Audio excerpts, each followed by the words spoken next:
तो आपकी थोड़ी है। वहाँ अभी भी इस बात को मजाक में ही ले रही थी। उसने कभी बासत के डांडे पर नहीं काटे थे नाखून, तो अब क्या काटने थे। तुम किसकी हो? मेरी। दानिया ने प्यार से इसके बालों की लुट को पीछे किया। इस शादी को आज 3 दिन हो चुके थे। इन 3 दिन में एक दूसरे के बहुत करीब आ चुके थे। तो ये हाथ भी मेरे, चलो अब उठो काटो इनको। दानिया ने प्यार से इसके हाथ को पकड़ते हुए कहा, इतनी मेहनत से बढ़ाया है, ऐसे कैसे काटूं भला। माँ उसकी जिंदगी देखकर हंसी हो गई थी। क्या मतलब कैसे? दानिया बेच गई थी। दानियाल मुझे बहुत पसंद है, बच्चों की तरह इल्जा की थी। मुझे नहीं पसंद, उठो काटो इनको। दानिया ने आपकी बात थोड़ी सख्ती से कहा। वो हनूस खफा सी शक्ल लिए बैठी रही। ठीक है, मैं ही काट देता हूँ। दानियाल उठकर अब संगार में इसके दराज को खोला था, फिर इसमें से नेल कटर लेकर उसकी तरफ बढ़ा। दानियाल प्लीज माँ, हमने दोनों हाथ कमर के पीछे छुपा लिए थे। अच्छा, मुझे अपने तरीके आते हैं, फिर रुको जरा तुम। दानिया शाह से इसकी बच्चों जैसी हरकत देखी, फिर उछलकर बेड पर आया था। वहां जोर जोर से मसनूई चीखें मारी थी, लेकिन दानियाल पर कोई असर नहीं हुआ था। इसने जबरदस्ती नाखन काट कर ही दम लिया था। महा दानियाल गुस्से से लाने में बच्चों के साथ खेलती महा को आवाज दी थी। आज दानियाल की उनके बास के यहाँ शादी की दावत थी। दानियाल को अपने बास के साथ अच्छी दोस्ती भी थी, तो इसने आज इनको शादी की दावत दी थी। महा हमेशा की तरह बच्चों के साथ बच्चा बन गई थी।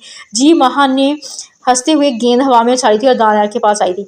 यार क्या कर रही हो तुम? यहाँ बच्चों के साथ खेलने जा रही हो? मिसेस खबर अकेली बैठी हैं। दानियाल माथे पर बल डाले उसे डांटने के अंदाज में कह रहा था। वो मैं सॉरी। दानियाल को एकदम आज इतने गुस्से में देखकर वो परेशान से हो गई थी। इनकी शादी को 15 दिन गुजर चुके थे और इन 15 दिनों में दानियाल ने इसे इतनी मोहब्बत से नवाजा था कि वो हवा में उड़ने लगी थी। कभी कभी थोड़ा सा डांट देता था, लेकिन वो भी नरम से। वो इतनी खुश थी कि कहकर घर में भी वो ला ही रही थी और दानियाल भी उसकी हर वक्त लाट उठाता था, लेकिन आज तो उसका अंदाज ही और था। चलो अब अंदर। दानियाल ने दांत पीसते हुए घुट कर कहा। यार क्या हो तुम? छोड़ो अब ये बचपना। वो दानियाल के साथ छोटे छोटे कदम उठाती जा रही थी जब दानियाल ने कान में सरगोशी की थी। जी, अपनी इस तस्वीर पर वो बड़ी मुश्किल से आंसू रोक पाई थी और मध्यम घुटी सी बात में कहा। वो जबरदस्ती मुस्कुराती हुई मिसी खावर के साथ बैठी थी। मुंह किस बात पर बना हुआ है? दानियाल ने गाड़ी चलाते हुए मोहब्बत से देखा था। किसी बात पर नहीं। महा ने गुस्से से रुख दूसरी तरफ मोड़ा था। अरे यार गलत बात थी, वो जबान में मिठास भरकर कहा। गुस्सा उतर चुका था, लेकिन महम का फूला हुआ मुंह अब उसे तकलीफ दे रहा था। दानी बच्चे मुझे जिद से लेकर गए थे, मुझे अच्छा लगता है उनके साथ खेलना। महा ने रूहानी बात में मगर गुस्से से कहा। पर यार मुझे नहीं अच्छा लगता, वो इतने डिसेंट लोग हैं, क्या सोचेंगे। दानियाल ने फिर से ये बात पर बल डाल देगा। कोई कुछ नहीं, सिर्फ आप ही ऐसा सोचते हैं। महा ने दांत पीसते हुए कहा, जबकि आवाज अभी भी रूहानी थी। चलो फिर तुम अब लड़ लो, बस मेरी बात ना मानना। दानियाल ने खुद को नॉर्मल रखते हुए कहा। मैं नहीं लड़ी आपसे। महा ने बकाया रोने वाली आवाज में कहा। अच्छा चलो मुंह ठीक करो। दानियाल एकदम से नरम पड़ा था। आइसक्रीम खाओगी? मोहब्बत से कहा। अच्छा यार गुस्सा खत्म करो। एक हाथ से स्टीयरिंग पकड़ा, दूसरे हाथ से महा के हाथ को अपने सीने पर रखा। महा क्यों करी हो बार बार कहा। दानियाल ने चिड़ने जैसी आवाज में कहा। घर आई है, महा ने रोब से कहा था। अरे ये बताया तो है आजर के घर हूँ। घर आए, महा ने रोब से कहा था। अरे यार बताया तो है अजहर के घर हूँ। दानियाल ने फिर से चिढ़कर कहा था। अरे नहीं आप आए, बस आज 3 दिन हो गए, यही काम है बस। महा ने गुस्से से ऊंची आवाज में कहा था। इनकी शादी को 1 माह 10 दिन हो चुके थे। इस वक्त अम्मा सो जाती थी और दानियाल ने 4 दिन से दोस्तों की तरफ ज्यादा देर बैठना शुरू कर दिया था, जिस पर अब महा की बर्दाश्त जवाब दे गई थी। अरे यार तुम सो जाओ ना, मोहब्बत से पुचकारने के अंदाज में कहा। नहीं आती मुझे नींद। महा ने पास पड़े जोर तकिया को जोर से एक तरफ छाला था। दिल चाह रहा था जाए और बाजू पकड़कर दानियाल को वहां से ले आए और रोज की तरह इसके सीने पर रखकर सो जाए। अजीब किस्म का गुस्सा आ रहा था उसे। माँ अब तुम बेजा जिद कर रही हो। दानियाल ने समझाने वाले अंदाज में कहा। कोई बेजा नहीं है, माँ ने उसे सीखते हुए कहा। शाम को ऑफिस से वापस आते, खाना खाते, टीवी देखते और फिर बाहर। हमारी नई नई शादी हुई है, आपके दोस्तों को भी ये ख्याल नहीं किया। माँ ने हंसी आवाज में कहा। पागल मत बनो, सारा दिन तुम्हारे साथ था मैं। दानियाल ने दांत पीसते कहा। नहीं आप घर आए। माँ ने जिद्दी अंदाज में कहा। बकवास बंद कर अपनी ओर सो जाओ। दानियाल ने धारने के अंदाज में कहा। माँ एकदम दहल गई थी। जल्दी से डरकर फोन एक तरफ रखा, आंसू टप टप बहना शुरू हो गए थे। हाथ मत लगाएं। दानियाल के हाथ को जोर से झटका था, जो उसने आंखों से बाजू उठाकर देखने के लिए रखा था। और तो जाग रही हो? मैं समझा सो। दानियाल ने मुस्कुराते दबाते हुए कहा। वक्त पहले देखें पहले। महा ने नाक फुलाकर कहा और रुख दूसरी तरफ मोड़ लिया। सारा वक्त तुम्हारा। इसके बाजू पर थोड़ी अटकाकर दानियाल ने मोहब्बत भरे लहजे में कहा। कोई वक्त नहीं है, सारा वक्त अम्मा का और दोस्तों का है। माँ ने उसे कहा, जोर से बाजू को झटका दिया। महा अम्मा को बीच में मत लाओ। दानियाल ने जब्बत से माथे पर हाथ फेरते हुए कहा। दूसरी तरफ भी खामोशी छा गई थी। हम इतना गुस्सा कैसे कम होगा ये? कुछ देर बाद दानियाल की शरारत भरी आवाज फिर से उभरी थी। रात के 12 बजे कैसे भी कम नहीं होगा। माँ ने बड़ी आवाज में मगर गुस्से से कहा। अच्छा ये बात है। दानियाल उठकर खड़ा हो गया। ठीक है फिर आइसक्रीम खाने का प्रोग्राम कैंसिल करता हूँ। दानियाल ने एक शौक नजर माहा पर डालकर कहा। अब ऐसे भी कोई नाराज नहीं हूँ मैं। थोड़ी देर की खामोशी पर वहां से पूछती उठी थी और गुड फिर जल्दी से उठ जाओ। दानियाल ने कहकर लगाते हुए कहा। चलें। वो जल्दी से बच्चों की तरह खुश होती हुई चप्पल पहनना शुरू हो गई थी। इन कपड़ों में दानियाल ने भूमि चकाकर उसके सरापे को देखा था और वो दानियाल की टी शर्ट के नीचे अपना ट्राउजर पहने हुए थी। तो क्या है? बच्चों की तरह फ़ोन बाहर निकालते हुए कहा, यार ये सिर्फ मेरे सामने मोहब्बत से माँ का गाल थपथपाया था। मुझे बताया तुमने बच्चों की तरह कार से बाहर आ जाना, फिर मेरे दिमाग की फिरकी घूम जाती है। दाला ने कंधों से पकड़कर वॉशरूम की तरफ निकला जबकि वो बच्चों जैसी शक्ल बनाए जा रही थी। माँ ये देखो, दाला ने प्लेट पर से बाल अपनी उंगली की पोर पर चिपकाकर ऊपर उठाया और माँ के सामने किया जबकि नाक मुंह उसे से फूली थी और माथे पर बाल थे। ओ ये क्या है? माँ ने एकदम परेशान होकर बाल का रंग पीछे किया। उसने रफ से तरीके से बालों का जोड़ा बना रखा था, इसमें से इसके घंघरीले बाल इर्द गिर्द से बाहर निकल रहे थे। ज़ाहिर बात है, खाना खा रहा हूँ इसमें से निकला है। दाना ने चेहरे पर नागवारी की तरह सलाते कहा, सॉरी सॉरी, मैंने बाल बांधे तो थे। माँ एकदम से कुर्सी पीछे धकेलती हुई उठी थी और जल्दी से दानियाल के सामने से प्लेट उठाई दी। इनकी शादी को 2 माह हो चुके थे और 2 माह में ये बात वो अच्छे से समझ चुकी थी कि दानियाल बहुत सफाई पसंद है, जो कि वो खुद बिल्कुल नहीं थी और वो लापरवाह सी थी हमेशा से। लेकिन अब दानियाल के लिए वो बहुत एहतियात करती थी, लेकिन फिर भी कोताही हो ही जाती थी। और फिर उठा लो ये, दानियाल ने नागवारी इसके सामने रखे खाने को हाथ से पीछे किया और खफा सी शक्ल बनाकर खाने की मेज से उठ गया। आज ऑफिस में इतना काम था फील्ड का, वहाँ भी सुबह सही से कुछ नहीं खाया गया था। सोचा शाम को घर जाकर सुकून से खाऊंगा, लेकिन गर्मी ये तमाशा हो गया था। अम्मा हमको पता भी है कि मुझे खाने में कितनी सफाई पसंद है, इसलिए तो मैं बाहर का खाना कम खाता हूँ, लेकिन वो मेरे लिए लापरवाही तक को खत्म नहीं करती। मैं और ला देती हूँ सालन। माँ हमने परेशान से शक्ल बनाकर और जल्दी से सालन वाली प्लेट को उठाया। और नहीं यार, बस अब दिल नहीं चाह रहा, उठा लो ये। दाना ने दांत पीसते हुए जब्बत से काम लिया, लेकिन फिर भी आवाज़ ऊंची हो गई थी। अब तो खैर से भूख में मर गई थी। हाँ अलबत्ता अब दिमाग की फिरकी घूम चुकी थी।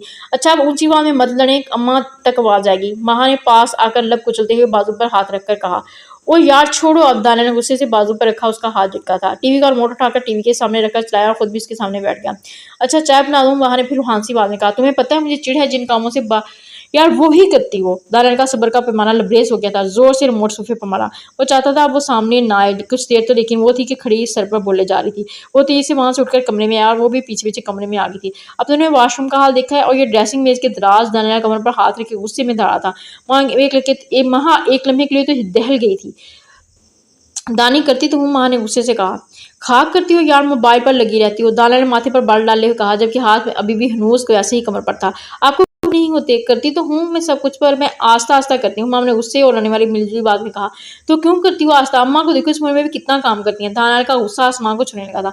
2 महीने के जब्बत का दामन अब छूट गया था। 2 माह से वो इसकी लापरवाही को बर्दाश्त कर रहा था। मैं आपकी अम्मा नहीं हूँ। माँ का भी इस बात पर पारा चढ़ गया। वो जोर से चीखी थी। इतना तो वो खुद को बदल चुकी थी दानियाल के लिए। अब क्या करती? वो इसकी आदत नहीं थी भाग दौड़ कर काम करना। वो अपने तरीके से आस्ता आस्ता काम करती थी। पर इन नवाब को तो कोई मशीन चाहिए थी जो हर चीज़ उनके सामने हाजिर भी करे, फिर सलीका भी यानी इसकी मर्जी के मुताबिक हो। तो फिर जाओ यार, मेरा सर क्यों खा रही हो? दानियाल ऊंची आवाज में दौड़ा था। जा रही हूँ। महा ने भी बराबर चिकर का और पैर पटकती हुई बाहर चली गई थी। वो सारी रात टीवी लॉन्च में बैठी रोती रही, लेकिन दानियाल नहीं आया था। मैंने बनाई है बिरयानी, दानियाल के सामने रखती हुई खफा सी शक्ल में कहती हुई बिल्कुल साथ वाली कुर्सी पर बैठ गई थी। दानियाल ने मुझसे प्लेट आगे की और खाना शुरू कर दिया। सुबह वो गुस्से में उठी ही नहीं थी नाश्ता बनाने के लिए, और दानियाल भी ऐसे ही ऑफिस में चला गया था। फिर बाद में बार बार दिल किया कि दाना को मैच करे। बुरा भी लगा कि नाश्ते के लिए बिना ही चले गए। कैसी है? थोड़ी लाड़ के दाना पूछा। इसका गुस्सा उतर चुका था और वो दानियाल की खफगी बर्दाश्त नहीं हो रही थी। अच्छी, दानियाल ने संजीदा से लेते में कहा। वो सच का हमेशा खाने में मसरूफ था। सिर्फ? माँ हमने हॉर्न बाहर निकालती और हाँसी शक्ल में कहा, इसने आज बहुत दिल से बिरयानी बनाई थी कि दानियाल की खफगी खत्म हो जाए। सिर्फ, दानियाल ने संजीदा सी शक्ल में स्पार्क लहजे में कहा। माम की आंखों में मोटे मोटे आंसू आ गए थे। अब ऐसी भी क्या गलती हो गई थी कि बिल्कुल ही देख भी नहीं रहे। वो डुडबाती आंखों से के साथ वहां से उठी थी। अच्छा बात सुनो। दानियाल ने फौरन बाजू से पकड़कर मोहब्बत से बिठाया था। बहुत मजे किया। इसकी कुर्सी को खींचते हुए खरीद किया और शाज से कहा।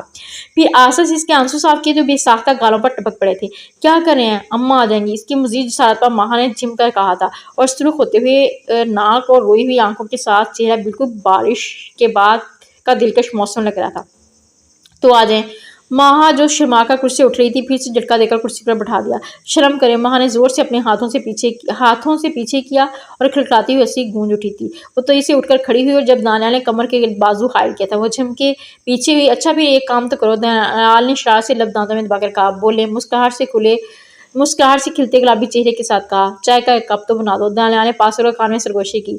माँ ने खफास सी शक्ल बनाकर देखा जबकि दानियाल अब कहका लगा रहा था। अच्छा बना देती हूँ। माँ ने खफास सी शक्ल में कहा। वो तो दानियाल का अच्छा मूड देखकर आइसक्रीम की फरमाइश करने वाली थी, लेकिन यहाँ जनाब ने पहले ही से चाय की फरमाइश कर डाली।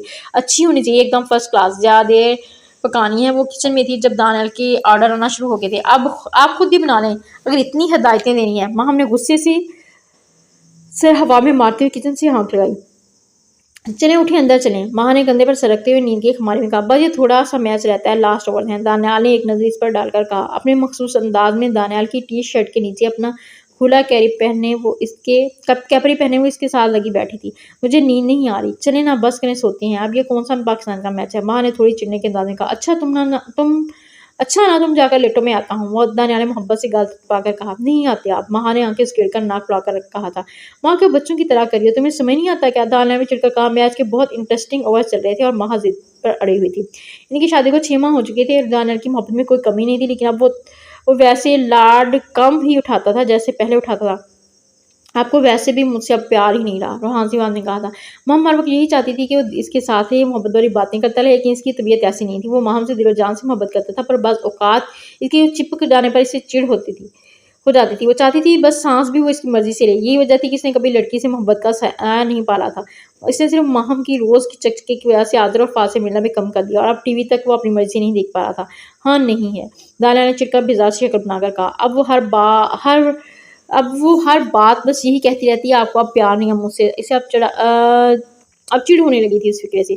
देखा, माँ की आवाज़ एकदम से आंसू से बारी हो गई थी। माँ अब फिर हो जाओ नाराज़, बस एक ही काम यार, तुम नाराज़ होती रहो और मैं मनाता रहूँ।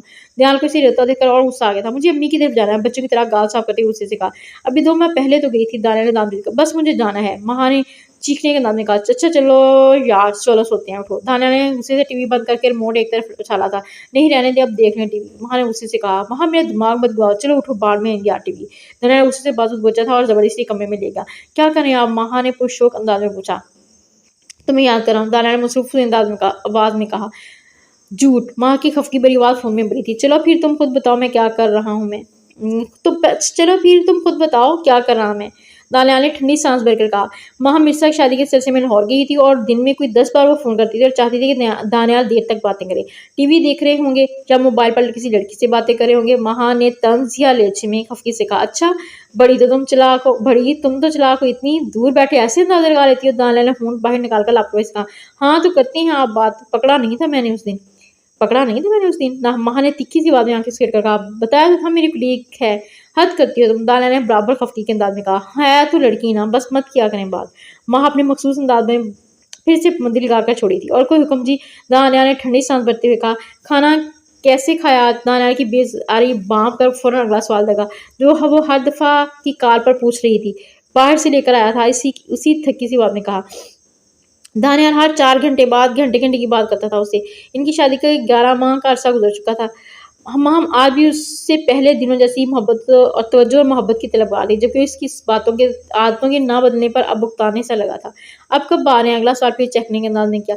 मेहंदी पर नहीं पहुँच पाऊँगा, शादी पर आऊँगा, उसी रूखे से अंदाज में जवाब दिया। मुझे तो कॉल भी नहीं करते आप, क्या बिल्कुल जान नहीं आती? माँ हमने फिर से खफगी का इज़हार किया। अब के बाद दानियाल बकायदा सर पकड़कर बैठ गया था। अरे मैं नहीं करूँगी। माँ हमने ईसा के हाथ को प्यार से अपने बाजू से लग किया। अच्छा थोड़ा-सा सबके साथ। ईसा ने हाथ से किया और इल्तिजाई शक्ल के साथ मिन्नत करने वाला लहज़ा अपनाते हुए कहा, अरे भई तुम्हें पता है ना, वो तेज़ी से दानियाल का बताने लगी थी कि उन्हें बिल्कुल पसंद नहीं है ये नाच गाना, लेकिन फिर कुछ सोचकर चुप हो गई, क्योंकि इनके यहाँ इस बात को बिल्कुल मायूब गर्दाना ही नहीं जाता था।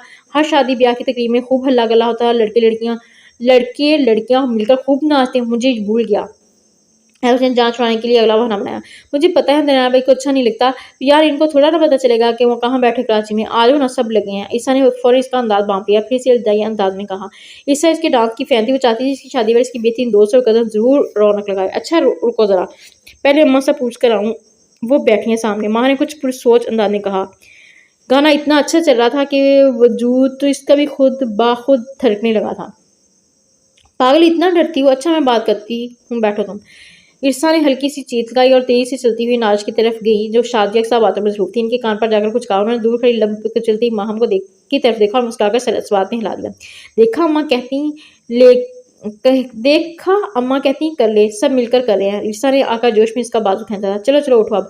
वो तेजी से उसे उठाती हुई सबके बीच में ले आई थी, और वो इतना अच्छा डांस कर रही थी कि आस्ता आस्ता सब एक तरफ को हो गया और वो अकेली डांस कर रही थी। सब लोगों की तालियों के झुरमुट में डांस करने में मगन थी। जब इस झुरमुट में लाल चेहरा लिए दानियाल सामने आया था, वहाँ घूमती घूमती एकदम दाना पर लपटते ही रुक गई थी। इसके हाथ हवा में ठहर गए थे और जान से पैरों में आ गई थी। चेहरा जद पड़ गया था। दानियाल की खाजारी आंखें जिसे वजूद में गिरने लगी थी। दानियाल तेज से वापस पलटा तो दिमाग घूम गया था। वो जो माहम को सरप्राइज देने की गर्ज से एक दिन पहले पहुंच गया था, खुद शाख सा हो गया था। मॉम को पता था इसको इस तरह के काम बिल्कुल पसंद नहीं, फिर भी वही वही करती थी जो इसके जी में आता था। वो बड़े-बड़े डग बढ़ता हुआ बरामदे से होता हुआ कमरे की तरफ जा रहा था। माँ भागते हुए इसके पीछे आ रही थी। ज़ुबान तो गुंग हो गई थी। अब क्या कहेगी दानिश को? दानी दानी प्लीज़ मेरी बात तो सुनिए। वो अपनी बड़ी सी फ्रॉक को सँभालती